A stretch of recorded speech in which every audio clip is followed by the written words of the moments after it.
Okay, बिस्मिल्लाहिर्रहमानिर्रहीम।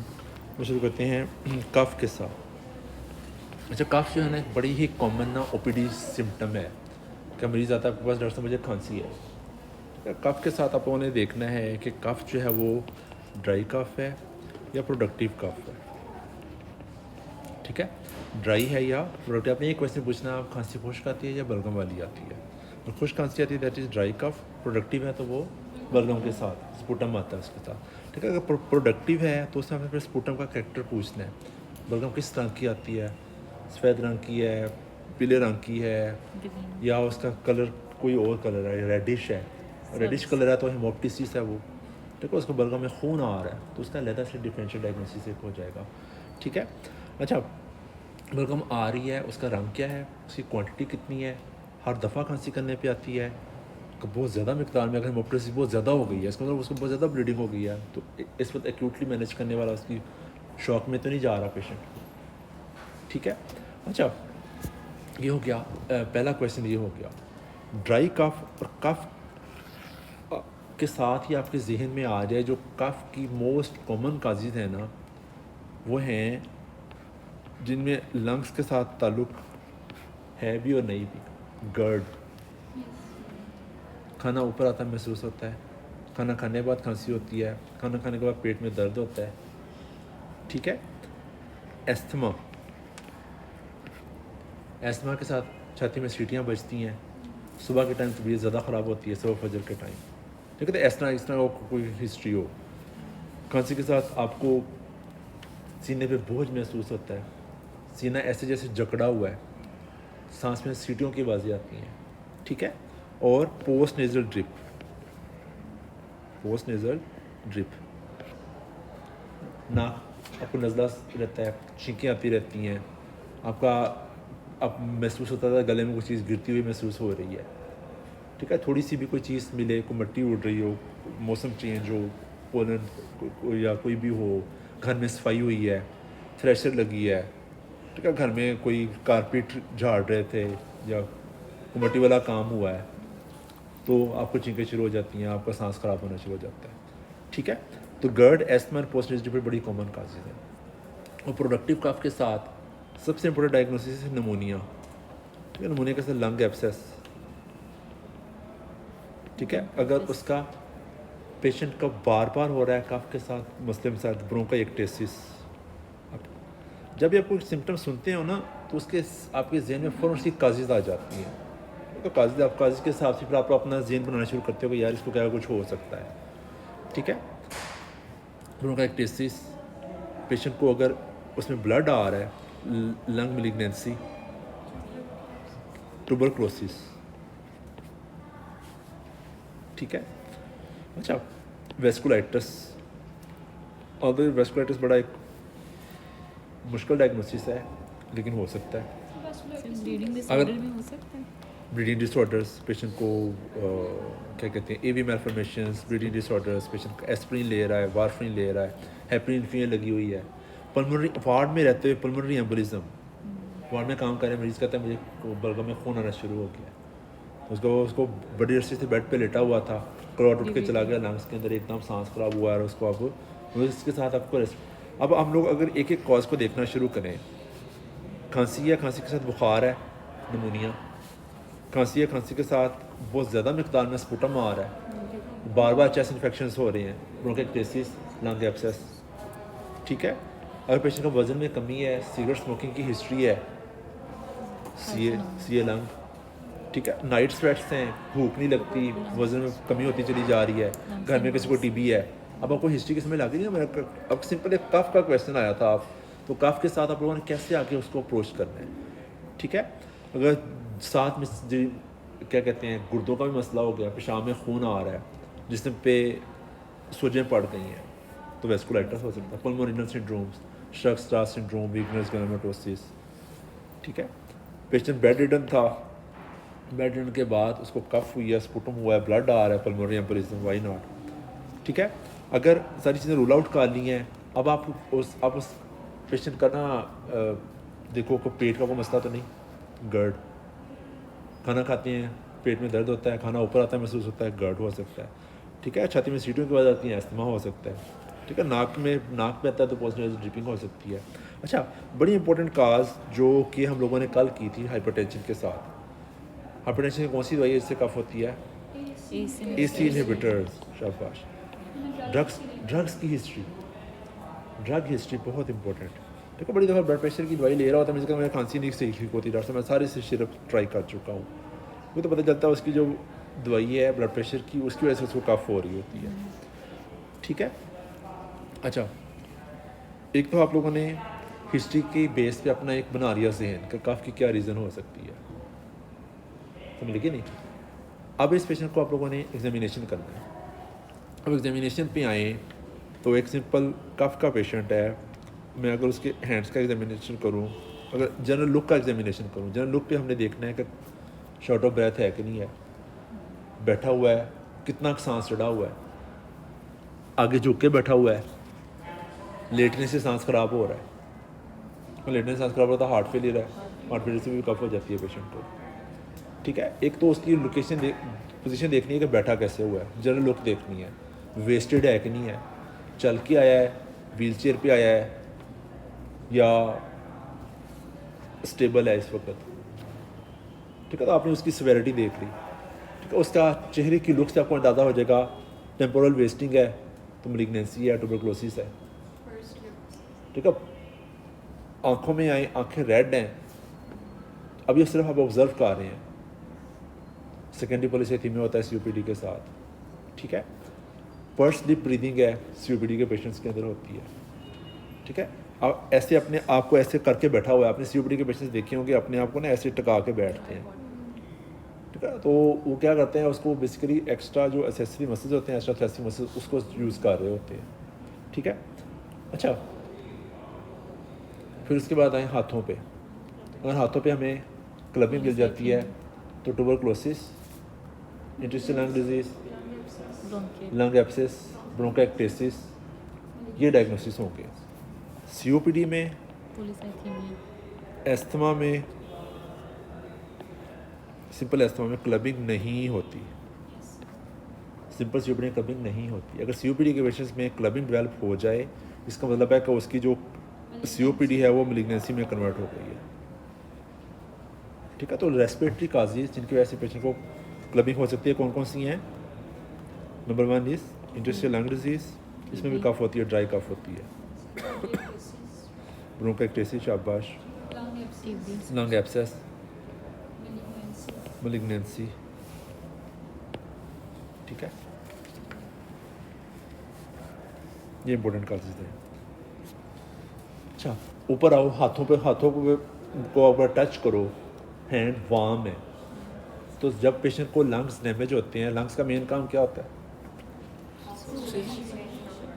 Oxygen लेके जाना, कार्बन से बाहर निकालना। जब लंग्स काम नहीं करेंगे तो क्या होगा?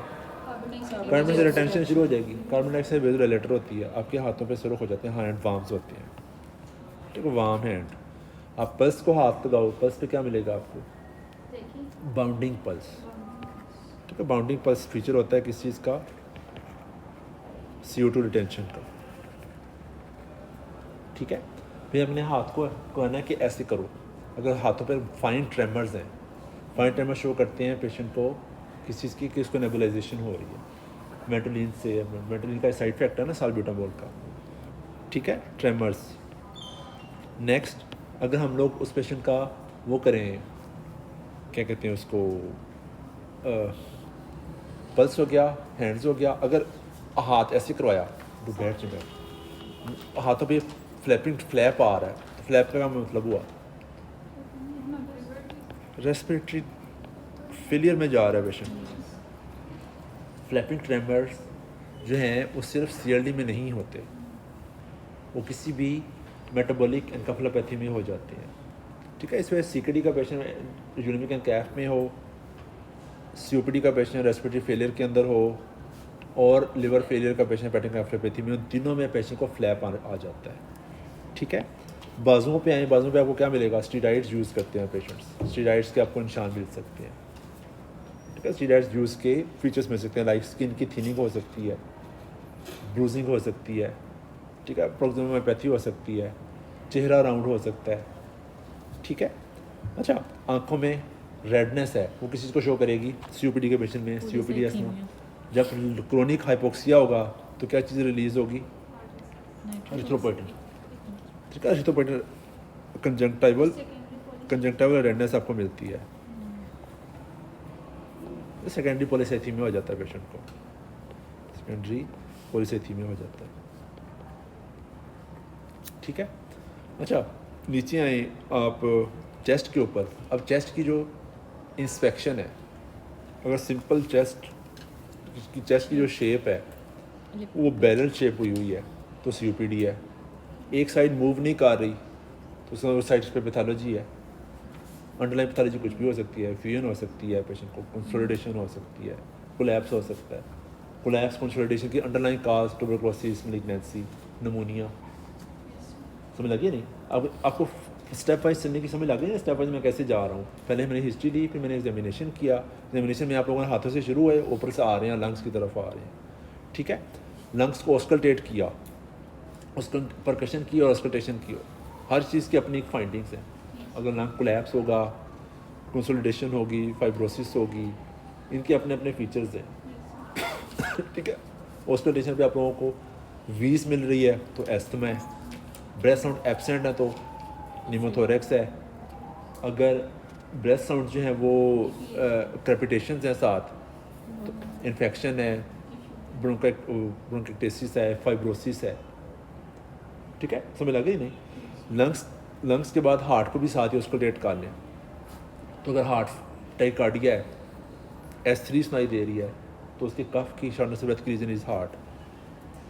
ठीक है, लंग्स और लंग्स की वजह से हार्ट का मसला हो जाता है, हार्ट की वजह से लंग्स का मसला होता है। पता नहीं इस बात का, अगर पेशेंट को लंग्स की वजह से हार्ट का इशू हो जाए, इसको हम क्या कहते हैं? कॉर पल्मोनल, शाबाश, कॉर पल्मोनल, राइट हार्ट फेलियर। ठीक है, पेशेंट की जेवीपी, अगर पेशेंट लंग्स ख़राब थे, हार्ट फेलियर हो गया तो जेवीपी रेस मिलेगी आपको। और अब आप उसकी पेट पे आ जाएं, पेट पे आपको सीओपीडी वाले पेशेंट, एस्मा वाले पेशेंट स्टेरॉइड यूज़ करते हैं, उनका आप लोगों को वो स्टाया मिल सकते हैं, वेस्टिंग मिल सकती है, रेस्पिरेटरी पैटर्न चेंज हो जाता है। ठीक है, अब मेल्स के अंदर रेस्पिरेटरी पैटर्न होता है एब्डोमिनल थोरेसिक, फीमेल में थोरेको एब्डोमिनल, ये रिवर्स हो जाता है। ठीक है, पाँव पे आए, पाँव पे क्या मिलेगा? अडीमा हो सकता है। ठीक है, हाँ, COPD interstitial lung disease, bronchitis leads to heart failure leads to edema. और ये सीओपीडी के पेशेंट में एक और वजह भी होती है, वो खाना नहीं खाते, मैलरिस्ट हो जाते हैं, उसकी वजह से अडीमा हो सकता है पेशेंट को। ठीक है, अच्छा जी, हिस्ट्री हो गई, एग्जामिनेशन हो गया। अब आते हैं इन्वेस्टिगेशंस पे। अब इन्वेस्टिगेशंस में क्या इन्वेस्टिगेशन सबसे इम्पोर्टेंट होगी? Chest X-ray. शाबाश, चेस्ट एक्सरे। रेडियोलॉजी हम इन्वेस्टिगेशन का डिवाइड कर लेते हैं कि इसको ब्लड के टेस्ट कौन सी करवानी है, इसकी रेडियोलॉजी कौन सी करवानी है। अब ब्लड के टेस्ट में सिंपल सीबीसी अगर करवानी है, सीबीसी में क्या देखेंगे? पॉलीसाइथीमिया, शाबाश, पॉलीसाइथीमिया पता चलेगा कि पेशेंट को क्रोनिक हाइपोक्सिया रह रहा है। WC दूसरी टीएलसी काउंट, टीएलसी को पता चलेगा कि Infection. निमोनिया है या इन्फेक्टिव वजह से पेशेंट को एस्थमा है, अगर patient severe shortness of breath के साथ आया हुआ है, सीवियर कफ के साथ आया हुआ है। ठीक है, exacerbation of COPD, acute exacerbation of asthma, इन सब के अंदर टीएलसी काउंट रेज हो जाएगा। ठीक है, अच्छा फिर आते हैं आपके आरएफटीज। तो अगर इन्फेक्शन से हुआ तो फिर रेज होगा ना टीएलसी? हाँ जी, वही कह रहा हूँ ना, इन्फेक्शन। हाँ, वैसे भी तो हो जाती है ना अगर दोबारा उसकी तरफ मतलब एक्सपोजर हो जाए सी पोलन वगैरह की तरफ। एस्थमा है ना, एस्थमा और सीओपीडी, ये एस्थमा की जो सबसे इम्पोर्टेंट वो है ना एक्सर्बेशन, वो एलर्जन की वजह से भी है और इन्फेक्शन की वजह से भी है। सीओपीडी के पेशेंट्स जो बार बार बीमार होते हैं और इन्फेक्शन की वजह से बीमार होते हैं ना, आपके लंग्स जो है ना वो कंप्रोमाइज हैं पहले ही, छोटा मोटा इन्फेक्शन भी उनको बड़ा तंग करता है। सर ABGs नहीं करवाएंगे? आ रहे हैं उस पर सीबीसी आप लोग सिंपल पहले बेस नहीं करवाते होते हैं ना। आरएफटीज, एलएफटीज, जिन पेशेंट को रह रही है क्या कहते हैं उसको, आरएफटीज डिरेंज्ड हैं, उनके अंदर शॉर्टनेस ऑफ ब्रेथ होगी, शॉर्टनेस ऑफ ब्रेथ की वजह से उनको कफ भी हो सकती है साथ। ठीक है, अच्छा एलएफटीज, अगर पेशेंट को सीओपीडी के साथ या अस्थमा के साथ राइट हार्ट फेलियर हो गया, और वाइट हार्ट फेलियर के साथ JVP रेस होगी, लिवर को क्या हो जाएगा, कंजेस्टिव हेपेटोमेगाली, कंजेस्टिव हेपेटोमेगाली। और कंजेस्टिव हेपेटोमेगाली की वजह से थोड़ी बहुत इसकी LFT डिरेंज हो सकती है पेशेंट के। ठीक है, थोड़ी सी मुश्किल बात है, लेकिन अगर आपको COPD के पेशेंट के LFT डिरेंज पे रहे हैं, इसका मतलब 7 कार्बोनल हो गया हुआ है उसको। ठीक है, अच्छा उस पेशेंट की शुगर चेक करनी है। शुगर चेक करना क्यों ज़रूरी है? COPD अस्थमा के पेशेंट में शुगर चेक करना क्यों ज़रूरी है? सर ये BSR हाई है हमारे पास पेशेंट की अनकंट्रोल्ड सर अगर बीटा ब्लॉकर्स ले रहे हैं तो वो मास्क कर सकते हैं हाइपोग्लाइसेमिक के इफेक्ट्स को। COPD अस्थमा के पेशेंट्स सबसे कॉमनली स्टेरॉइड्स दे रहे होते हैं, तो स्टेरॉइड्स जो डायबिटीज़ मेटर्स हो जाती है। ठीक है, आपने देखा होगा हमारे वार्ड में अगर मरीज़ कई दिन दाखिल रहते हैं, उनको हम स्टेरॉइड्स दे रहे होते हैं। ठीक है, तो स्टेरॉइड्स के साथ जब भी स्टेरॉइड्स का लफ्ज़ आपके दिमाग में आए ना, एक जहन में आए, तो फ़ौरन ये चीज़ें याद आ जाएँ आपको। तो स्टेरॉइड्स कोई पेशेंट ले रहा है तो मैंने उसकी शुगर लाजमी देखनी है, उसको ब्लड प्रेशर लाजमी देखना है। COPD बड़ा कॉमनली आता है कि स्टेरॉइड इंड्यूस्ड हाइपरटेंशन और डायबिटीज़ मेटर्स हो जाती है पेशेंट्स को। ठीक है, तो शुगर हर पेशेंट जो वार्ड में दाखिल है उसका ब्लड प्रेशर और शुगर चेक करनी है आप लोगों को। ठीक है, हर वो पेशेंट जो आपके पास जब भी वास्ता पड़ता है, कोई भी उसमें सिम्टम्स आती हैं किसी तरह की, उसकी शुगर और ब्लड प्रेशर लाजमी चेक करो। एज ए डॉक्टर एक बड़ा इंपॉर्टेंट एक हमारा वो है। ठीक है, अच्छा इनहेल्ड स्टेरॉइड्स। अब एक मरीज़ है, अब अस्थमा भी हम लोग जब स्टेप पर ट्रीटमेंट करेंगे, उसकी जो ट्रीटमेंट है शुरू में लो डोज स्टेरॉइड्स है, बाद में हाई डोज स्टेरॉइड्स हैं, फिर ओरल स्टेरॉइड्स हैं, ठीक है, IV स्टेरॉइड्स हैं। अब इनहेल्ड स्टेरॉइड्स आल्दो कुछ ना कुछ उनकी तो होती है ना, एब्जॉर्प्शन तो होती है। अब ज़रूरी नहीं कि हम लोगों से उसको इनहेल्ड पे ही रहेगा वो। जब हमने उसमें इसको दाखिल किया हुआ है, अगर वो इनहेल कर सकता होता, सिर्फ नेबुलाइज और सिर्फ उसको इनहेलर पे ही हमने रखना होता, जिसको घर की ट्रीटमेंट देते हैं। अगर मरीज़ में दाखिल है मरीज़, तो यूजली जो दाखिल मरीज़ होते हैं, आपने देखा होगा ना, सालोकार्टी 250 mg TDS मिल रहा होता है। डेक्सा 2 cc 4 वाली दे रहे होते हैं आप लोग। डेक्सा कितनी शुगर ख़राब करता है, आपने तो डेक्सा के साथ लोगों को वाकई शुगर होती भी देखी भी हुई है। ठीक है, अच्छा आल्दो इनहेल्ड स्टेरॉइड्स के साथ शुगर होने के इम्कान कम है, लेकिन अगर पेशेंट को बार बार एक्सेसरबेट हो रहा है तो उसको हो जाएगी। ठीक है, लेकिन पेशेंट का जब भी आपसे वास्ता पड़े ना, जब भी आप OPD करते हैं, अपना प्राइवेट सेक्टर में काम करें, तो उसकी पल्स, ब्लड प्रेशर और शुगर लाजमी चेक किया करें। हम लोगों ने ना कल एक बात की थी, मैंने लफ्ज़ बोला था वाइटल्स। वाइटल्स का लफ्ज़ी मतलब होता है अहम, तो vitals are vital, vitals are vital. ठीक है, तो पल्स, ब्लड प्रेशर हम लोग ना बड़ी दफ़ा ऐसे होता है कि हाउस ऑफिसर को ना इस चीज़ पे ना बड़ी वो हो जाती है कि हम इससे सिर्फ ये ब्लड प्रेशर चेक करवाते रहते हैं, तो क्या हम लोग सिर्फ वाइटल्स करने के लिए आए हैं? अगर आप लोग सिर्फ पल्स, ब्लड प्रेशर, इन चीज़ों पे गौर करो ना, अगर किसी पेशेंट के वाइटल्स ठीक है ना, तो इमीडिएटली सिक होने के इम्कान कम है। ठीक है, अगर एक भी वाइटल अनएक्सप्लेन्ड ख़राब है ना, तो उस पेशेंट को कुछ ख़तरनाक चीज़ चल रही है। ठीक है, अगर पेशेंट उसका रेस्पिरेटरी रेट ज़्यादा है, इसका मतलब उसको लंग्स में कोई चीज़ चल रही है। एक पेशेंट को अनएक्सप्लेन्ड टाइकार्डिया है, हो सकता है उसको अंदर से ब्लीड हो रहा हो। ठीक है, एक भी हाइपोथर्मिया, हाइपोथर्मिया किसी की निशानी है, सेप्टिसीमिया की, हाइपोथायराइडिज्म, हाइपोथर्मिया। ठीक है, हाइपोथर्मिया में एक चीज़ होती है सेप्सिस और SIRS का पता है, सिस्टमिक इन्फ्लेमेटरी रिस्पॉन्स सिंड्रोम। उसके अंदर 3 वाइटल्स हैं, एक लैब है, TLC काउंट लेस दैन 4000 या ग्रेटर दैन, बाकी 3 वाइटल्स हैं। आप सेप्सिस को क्लिनिकली डायग्नोज करते हैं ना, ठीक है, तो उसमें हाइपोथर्मिया भी है। पेशेंट का टेम्परेचर बात का ऐसा होता है, इन्फेक्शन होता है, बुखार नहीं होता।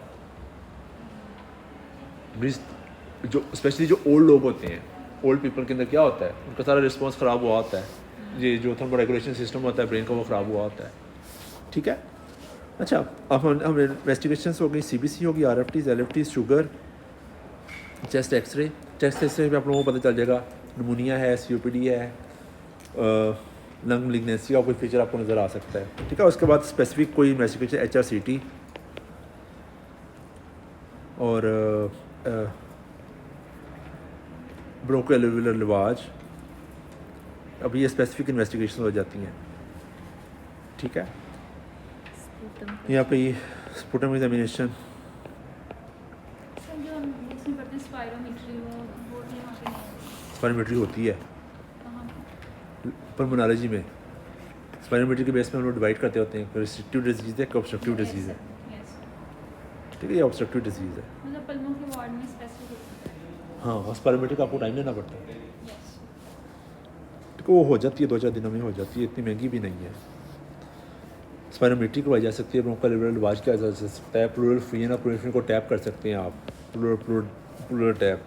यस ठीक है, उस पर ट्यूबरकुलोसिस देख सकते हैं, मलिग्नेंसी देख सकते हैं, उस पर आपको बायोप्सी की जा सकती है, ब्रोंकोस्कोपी की जा सकती है। अगर लंग के अंदर आपको पहले सिंपल इन्वेस्टिगेशंस होती हैं, फिर इन्वेसिव आती हैं। यस अब ब्रोंकोस्कोपी के लिए, ब्रोंकोलेवल रिवाज के लिए आपको स्पेसिफिक कॉल लिखनी पड़ेगी, आपको स्पेसिफिक खुद साथ जाना पड़ेगा। अभी सिंपल अभी रहो ना कि मैं जितने काम मैं कर सकता हूँ उतना तो करूँ ना, फिर अपने परमानेजिस्ट के पास भेजना है पेशेंट को एंड के ऊपर। आप वो सिंपल चीज़ें आप लोग मैनेज कर लोगे तो डेफिनेटली। होता पता क्या है, एक होती है जनरल फिजिकल जनरल प्रैक्टिस और एक होती है स्पेशलिटी प्रैक्टिस। मैंने बहुत सारे प्रोनोलॉजिस्ट को देखा है, बहुत सारे नेफ्रोलॉजिस्ट को देखा है। एक नेफ्रोलॉजिस्ट ना अपने सिर्फ क्रेटिनिन पे फोकस्ड रहता है और किडनीज पे फोकस रहता है। बीच कहता है मेरा सांस ख़राब होता है। तो अभी डॉक्टर आके मुझे चेक करवाया पेशेंट ना, तो मैंने उसको एग्जामिन किया, मैंने इसका देखा, मैंने कहा यार ये तो लंग्स यहाँ तक फ्री है ना, मुझे ला कर एक्सरे करवा के देखो तो यहाँ तक लंग्स भरे हुए थे। क्योंकि सर अभी एक नेफ्रोलॉजिस्ट को दिखा के आए हैं। तो जब एक जो स्पेशलिटी वाला बंदा है ना, उसके पास अपनी पूरी चीज़ें करने के बाद भेजो, क्योंकि वो अपनी स्पेशलिटी से बाहर वो चीज़ें कम देखते हैं। ठीक है, अच्छे डॉक्टर क्या होता है? साइज नहीं देखते हैं बतौर हाउस ऑफिसर आप लोग जब बतौर हम लोग जूनियर डॉक्टर से जब काम करते हैं वार्ड्स के अंदर, मैं आप लोगों को क्या कहता होता हूँ, वार्ड का सबसे इंपॉर्टेंट डॉक्टर कौन सा होता है? हाउस ऑफिसर हाउस ऑफिसर होता है। वाई हाउस ऑफिसर कहते हैं क्यों है? क्योंकि अस्पताल उसका घर होता है। उससे सारी चीज़ें, एक चीज़ होती है ट्रीटमेंट, होती है मैनेजमेंट। ट्रीटमेंट होती है दवाइयाँ लिख के दे दो जान छुट्टी। एक होता है मैनेजमेंट में ये होती है कि शुरू से आखिर तक ये बंदा है दाखिल जो है, इसके खाने का क्या बंदा खाना कहाँ से आ रहा है, इसकी टेक करने के लिए कौन से वाले लोग हैं, अब मैं इसको डिस्चार्ज कर रहा हूँ, ये घर कैसे वापस जाएगा। ठीक है, तो इस तरह की इसको बात को हम मैनेजमेंट कहते हैं। ठीक है, तो पेशेंट को हम लोग जब MBBS करते हैं तो शुरू में सारा पढ़ाते हैं, पहले नॉर्मल पढ़ाते हैं, फिर अब नॉर्मल पढ़ाते हैं। ये सारा जो करवा रहे होते हैं, क्यों करवा रहे होते हैं? ताकि आप लोग कोई चीज़ मिस ना करो। अब शाना से ब्रेथ की काज CKD भी है, फ्लैश पल्मोनरी एडिमा, उसके वजह से पेशेंट को शाना से ब्रेथ होगी। समझ गए नहीं? अच्छा जी, हम कहाँ पे थे? टेस्ट हो गया, प्लूरल टैप हो गया, बायोप्सी हो गई, ब्रोंकोस्कोपी हो गई, और कंसिडर किया जा सकता है प्लूरल बायोप्सी की जा सकती है अगर पेशेंट को प्लूरल फ्रीन की काज ना हमें पता चल रही हो तो। अच्छा, फिर आती है मैनेजमेंट। अब हर जो डिज़ीज़ है कफ के साथ या शॉर्टनेस ऑफ ब्रेथ के साथ, नमूनिया की अपनी एक मैनेजमेंट है। नमूनिया का मैंने हम लोगों ने एंटीबायोटिक्स पढ़ी थी। ठीक है, वो उसको हम लोग वो डिपेंड करता है कर्व स्कोर क्या है पेशेंट का। CURB कर्व स्कोर का पता है ना, हमने उस दिन किया था। Confusion, urea, respirated, blood pressure. ठीक है, अगर नमूनिया है तो नमूनिया के लिए पेशेंट को एंटीबायोटिक्स दोगे।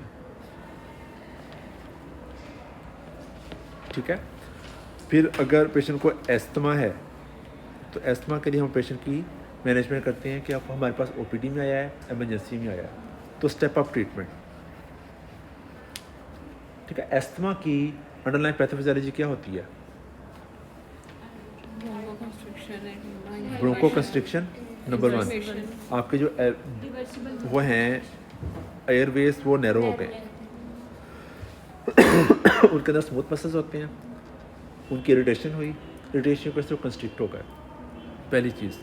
दूसरा, ये शुरू किस चीज़ से होता है? इन्फ्लेमेशन से। ठीक है, तीसरी चीज़ होती है goblet cell hypertrophy. Goblet cell hypertrophy की वजह से क्या होता है पेशेंट को? म्यूकस ज़्यादा प्रोड्यूस होना शुरू हो जाता है। ठीक है, म्यूकस ज़्यादा प्रोड्यूस होना शुरू हो जाता है। तो ये 3 कंपोनेंट हैं, तीनों कंपोनेंट को हमें मैनेज करना है। और ब्रोंको कंस्ट्रिक्शन के लिए हम कौन सी दवाई देंगे? ब्रोंकोडाइलेटर्स। इन्फ्लेमेशन के लिए कौन सी दवाई देंगे? Anti inflammatory. अब एंटी इन्फ्लेमेटरी इसमें हम एनास्टेड नहीं देते, ठीक है, स्टीरॉइड्स मेन है इसमें, स्टीरॉइड्स, ठीक है। तीसरी है ग्लोमेरुलर हाइपरट्रोफी। तो वो आहिस्ता आहिस्ता आहिस्ता जब पेशेंट को बार बार हो रहा होता है अटैक तो उस पर स्पूटम ज़्यादा प्रोड्यूस होना शुरू हो जाता है इस पेशेंट को, ठीक है। अच्छा, अब ब्रोंकोडाइलेटर्स हम लोग को यूज़ करते हैं दो तरह के, शॉर्ट एक्टिंग और long acting bronchodilators. Short acting आती है साल्ब्यूटामोल के नाम से। साल्ब्यूटामोल आपको पता है मेंटोलिन है, ठीक है। मेंटोलिन इसका सिरप भी आता है, इसकी टेबलेट भी आती है, और इसकी जो नेबुलाइजर सॉल्यूशन होता है वो भी आता है, और इसका इनहेलर फॉर्म में भी आता है, ठीक है। लॉन्ग एक्टिव बीटा एगोनिस्ट के अंदर साल्मेट्रोल है, साल्मेट्रोल और फॉर्मेट्रोल है, ठीक है। अच्छा, फिर स्टीराइड्स। स्टीराइड्स जो है ना वो इनहेल भी, हाँ जी, अब ब्रांड्स में अभी बताता हूँ। स्टीराइड्स जो है वो इनहेल्ड कॉर्टिकोस्टेरॉइड्स, लो डोज और हाई डोज, ठीक है। तो आपको बहुत ज़्यादा ब्रांड नेम्स यहाँ रखने की ज़रूरत नहीं है, एक लफ्ज़ याद रखें, सेरिटाइड, ठीक है। सेरिटाइड इनहेलर है, इसके अंदर साल्मेट्रोल होती है, साथ स्टीराइड होता है। अगर हम स्टीराइड थोड़ा देना है 25-50, 25 125 और 25 250, ये साल्मेट्रोल की डोज़ है, ये स्टीराइड की डोज़ है, इधर वाली दायरे वाली स्टीराइड की डोज़ है 250, 25 250, ठीक है। तो अगर आपने स्टीराइड डोज इंक्रीज़ करनी है तो उसकी स्टीराइड की डोज इंक्रीज़ हो जाएगी, ठीक है। कोई एस्थमा की मैनेजमेंट में स्टेप अप मैनेजमेंट जो है, जब पेशेंट आया आपके पास कहता कभी कभी सांस खराब होता है, चेस्ट में हल्की बुल्की वीज़ है, तो सिंपल मेंटोलिन दो, तो कभी कभी यूज़ कर लिया करें। क्या आप डॉक्टर साहब रोज़ाना सांस खराब होता है, रोज़ाना रात को उठना पड़ता है, नाइट सिम्टम्स कितनी दफ़ा आती हैं, उसके साथ आप लो डोज स्टीराइड ऐड कर दो, ठीक है। लो डोज स्टीराइड में 25-50 वाला सेरिटाइड दे देंगे। आप सिम्टम्स जब इससे भी ज़्यादा हैं, रात को नींद ख़राब हो जाती है सांस नमे की वजह से, ठीक है, तो उससे बढ़ा दें उस, अगर इससे नहीं ठीक होता तो फिर वो एक्सरसेबेशन की कैटेगरी में आ जाता है, उसको हम फिर ओरल स्टीराइड्स देंगे। ओरल स्टीराइड्स के किसी का नाम आता है प्रेडनिसोलोन, ठीक है, डेल्टा कोडल के नाम से, ठीक है। डेल्टा कोडल हम लोग 5 मिलीग्राम की गोली होती है, डेल्टा कोडल की डोज होती है 0.5 mg पर kg पर डे, ठीक है। मीन्स के 70 kg का बनता है तो 35 मिलीग्राम बनेगी, 35 में 7 टेबलेट्स बनती हैं, तो कहते हैं 4 गोलियाँ सुबह और 3 गोलियाँ शाम, ठीक है। 7 to 10 डेज। अगर पेशेंट को बार बार स्टीराइड्स मिल रहे हों उनको हमेशा टेपर करना चाहिए, ठीक है। बार बार स्टीराइड्स, अगर किसी पेशेंट है ना स्टीराइड्स नहीं है और लेस दैन 21 डेज़ नहीं है तो आप उसको एकदम रोक सकते हो। स्टीराइड लिए लेस दैन 21 डेज़ हैं तो उसको आप लोग सडन रोक सकते हैं। अगर कोई भी स्टीराइड ग्रेटर दैन 21 डेज़ हो गया ना तो उसको हमेशा टेपर ऑफ करना है।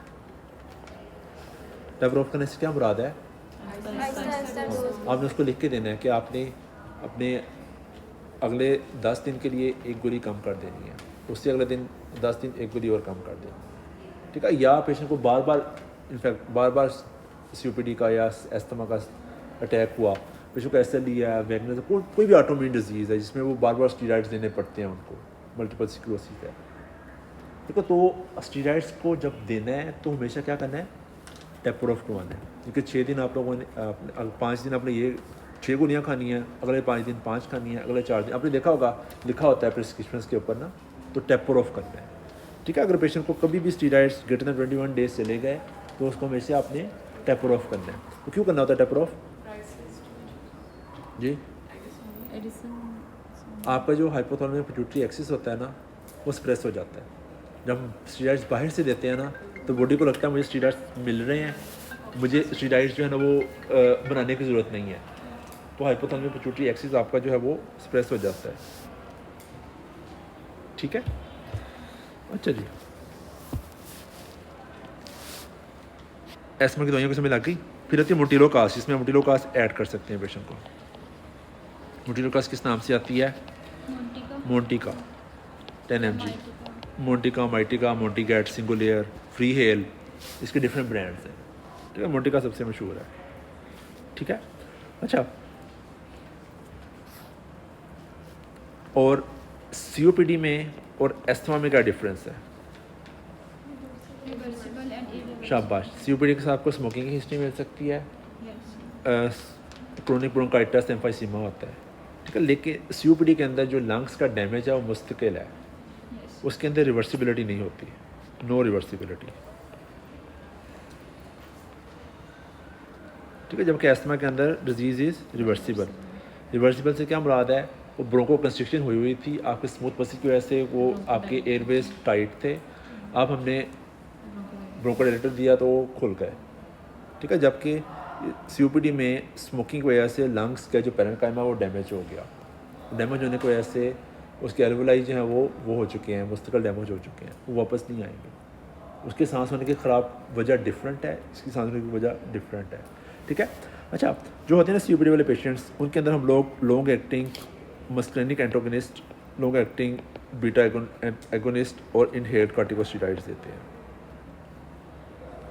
ठीक है, लॉन्ग एक्टिंग मस्कुलिनिक एंटागोनिस्ट कौन सा है? इपराट्रोपियम, टायोट्रोपियम। ठीक है, लाबा कौन सा है? सालमेट्रोल और फॉर्मेट्रोल। इनहेल्ड कॉर्टिकोस्टेरॉइड्स का आपको पता ही है, बेक्लोमिथासोन। ठीक है, अच्छा, COPD कमीशन में लाबा या लामा यूज़ करते हैं हम लोग, तो इसके लिए आप लफ्ज़ याद करो, एक टायोवेयर, टायोवेयर अकेला और टायोवेयर F 18-12 इसकी डोज होती है। टायोवेयर के अंदर, सिंपल टायोवेयर के अंदर सिर्फ टायोट्रोपियम होती है, जबकि टायोवेयर F के अंदर ये दोनों होती हैं। समझ गए नहीं? लामा बस लामा हो गया। जिसमें COPD की भी स्टेजेस होंगी ना, एक पेशेंट उसकी सिगरेट पीता रहा है, अब इतने लंग्स डैमेज नहीं है। COPD के मैनेजमेंट में पहला स्टेप क्या होगा? उसको कहना है सिगरेट बंद करो, सिगरेट बंद करो।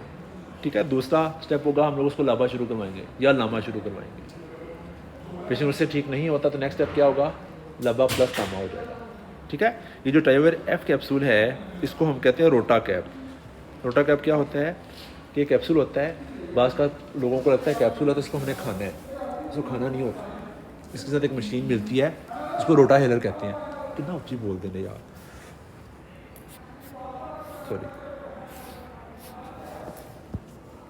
अच्छा, रोटा कैप, बड़ी दफ़ा बंदे को लगता है ना कैप्सूल है तो उसको हमने खाना है, उसको आपने समझाना है पेशेंट को ये खाने वाला नहीं है। ठीक है, आपने उसको पेशेंट को देना है, उसको कहना है कि साथ इसके एक मशीन मिलेगी आपको, वो मशीन के अंदर आपने कैप्सूल को रखना है और वो जो मशीन है कैप्सूल में एक सुराख कर देगी, उसमें अंदर निडल होती है, उसको ऐसे बंद करते हैं तो उसके अंदर सुराख हो जाता है। जब सुराख होता है तो कैप्सूल खुल जाता है, खुलता है तो मरीज को कहना है आप उसको बंद करने के बाद इसको इनहेल करना है हुक्के की तरह। ठीक है, तो टायोवेयर विद रोटा कैप, तो ये आप लोगों के लिए कॉन्सेप्ट एक नया था मेरा ख्याल है, समझ गया नहीं? तो कैप्सूल है, कैप्सूल के नाम से बंदे को बड़ी दफ़ा लगता है कि यार ये खाने वाली चीज़ होगी, खाने वाली नहीं है, इनहेल करने वाली चीज़ है। ठीक है, अच्छा, एक पेशेंट है उसको आपने एस्थमा की ट्रीटमेंट पर डाल के भेज दिया, उसको आपने इनहेलर दे दिया है, अगली दफ़ा आपके पास आता है डॉक्टर साहब थोड़ी दवाई ना, मैंने कोई फ़र्क नहीं पिया, आप क्या काम करोगे? शाबाश, इनहेलर यूज़ कर रहे हो कभी कहा है। ठीक है, वो डॉक्टर के पास आई खातून ना, उसने कहा कि तुम इनहेलर कैसे यूज़ करती हो? वो डॉक्टर को पता था इसको ना अपने कुत्ते से एलर्जी है, वो कुत्ता उसके साथ ही तो इनहेलर पूरे कुत्ते पे स्प्रे किया उसने। तो ये तो आप लोगों ने रील भी देखी होगी ना, परफ्यूम की तरह लगाने वाली। ठीक है, तो इनहेलर यूज़ करने का, इनहेलर यूज़ टेक्निक देखना भी एक ज़रूरी फीचर है एस्थमा COPD के मैनेजमेंट का। ठीक है, इनहेलर यूज़ कैसे करना है? इनहेलर यूज़ करने का तरीका क्या होता है? हर पेशेंट को कहना है आपने इनहेलर लेना है, उसको शेक करना है, शेक करके उसकी कैप उतारनी है, कैप उतार के फिर आपने उसको इनहेल करना है, सांस रोक के रखना है, और जब बटन दबाएं तो सांस के साथ आपकी दवाई अंदर चली जाए, अंदर चली जाए के बाद आपने सांस फिर कुछ देर के लिए रोक के रखना है। 10-15 सेकंड के लिए आपने सांस रोक के रखना है, फिर आप सांस ले सकते हैं, ठीक है। या इनहेलर के साथ एक डिवाइस आता होता है जिसको हम स्पेसर कहते हैं, वो इसके साथ लगा दें स्पेसर तो उसकी डिलीवरी और ज़्यादा आसान हो जाती है, ठीक है। इनहेलर यूज़ टेक्निक आप लोगों को इस दफ़ा फाइनल के वाइवे में आई थी, याद है? मैं बैठा हुआ था, एक दिन आई थी इनहेलर टेक्निक। किसी भी OSP में आई होगी। हाँ, इस दफ़ा के फाइनल की OSP में आई थी। तो एग्जैक्ट यही वाले सारे काम करने हैं आप लोगों ने, नहीं, ठीक है। अब इनहेलर को पकड़ना है, उसको शेक करना है, फिर उसकी बोतल ओपन करनी है, सांस रोकना है, बटन दबाना है, फिर सांस के साथ ही दवाई को अंदर खींच देना है, खींच के फिर आपने फिर सांस रोकना है, फिर आपने उसको सांस वापस ले लेना है। और लेने के बाद आपने क्या काम करना है? कुल्ली करनी है, रिंस करना है, rinsing of the mouth. Rinsing of mouth हो इज़ मैंडेटरी। रिंसिंग माउथ नहीं करेंगे तो क्या होगा? जो इनहेलर्स हैं उनके अंदर क्या चीज़ होती है? ज़्यादातर स्टीरॉइड्स होती हैं, तो कैंडिडा होगा मुंह में, ठीक है। वो आवाज़ डर सकते हैं, मैं इनहेलर यूज़ करना, मेरी आवाज़ तो मुझे बोला नहीं जाता, उनकी वोकल कॉर्ड्स पे कैंडिडा लग गया, ठीक है। तो कुल्ली लाजमी करनी है, मुंह के अंदर कैंडिडा लग जाता है, ठीक है। अच्छा जी, एस्थमा हो गया, COPD हो गया। COPD के पेशेंट्स में स्मोकिंग सीजेशन, लबा लमा, ये हेड कॉर्टिकोस्टेरॉइड्स, और इन पेशेंट्स की वैक्सीनेशन करवानी है, निमोकोकल इन्फ्लुएंजा के खिलाफ वैक्सीनेशन करवानी है। इनको कहना है कि विटामिन D लें, इनको कहना है कि अपनी खुराक का ख्याल रखें, खुराक ज़्यादा लें, ठीक है। विटामिन D इनकी जो वो है ना, एक तो स्टेरॉइड ले रहे होते हैं उसकी वजह से ऑस्टियोपोरोसिस है, उसकी प्रिवेंशन से, और दूसरा आपकी इम्यूनिटी के लिए भी होता है ये। अच्छा, कफ की रीज़न लंग एब्सेस है, तो लंग एब्सेस वाला केस जो है वो उसको आप दाखिल करते हैं, उसको चेस्ट ट्यूब डालते हैं, उसको लंबे अरसे के लिए एंटीबायोटिक्स देते हैं 6 to 8 वीक्स के लिए। अगर पेशेंट को ट्यूबरक्लोसिस है, कफ की रीज़न ट्यूबरक्लोसिस है, तो ट्यूबरक्लोसिस के लिए कौन सी दवाइयाँ देते हैं? ATT शुरू करवाते हैं स्पेशल। और TB एक बहुत बड़ी दुनिया है, लेकिन आपको थोड़ी सी इतना पता हो कि TB के लिए मैंने दवाई कौन सी देनी है। तो बड़ी मशहूर दवाई है मायरन पी फोर्ट, ठीक है। मायरन पी फोर्ट देने का तरीका मैं आपको थोड़ा सा बता देता हूँ। 15, 30 और 45। 15 kg तक वेट है तो 1 टैबलेट देनी है, 30 तक वेट है तो 2 टैबलेट्स, और 45 है तो 3 टैबलेट्स देनी है, और ग्रेटर देन 45 है तो 4 टैबलेट्स देनी है पेशेंट को जितना भी वेट है। मीन्स को कहना है कि मरीज़ का वेट के हिसाब से उसको उतनी गोलियाँ शुरू करवा देनी है, और अपने इसको कहना है कि सुबह उठ के नाश्ते से पहले आपने ये TB की दवाई खानी है, इकट्ठी खानी है, रेगुलरली खानी है, इसमें नागा नहीं करना। अगर आपकी आंखें पीली हों, आपकी भूख कम हो जाए, उसका मतलब क्या होगा? उसको हेपेटाइटिस डेवलप हो रहा है, तो आपने फ़ौरन हॉस्पिटल वापस आना। TB जो है वो आप यहाँ से फ्री होकर वापस जाओगे ना, तो TB आप लोगों को बहुत कॉमनली मिलेगा, हमारी सोसाइटी में बहुत ज़्यादा कॉमन है। बड़ी दफ़ा ऐसे होता है कि हमें किसी पेशेंट की फ़ीवर की, वेट लॉस की, कफ की समझ ना आ रही हो, हम उसको ATT शुरू करवा देते हैं। मायरन पी फोर्ट, ठीक है। अब TB की दवाई आपने शुरू करवाई तो इस पेशेंट को फॉलो कैसे करना है?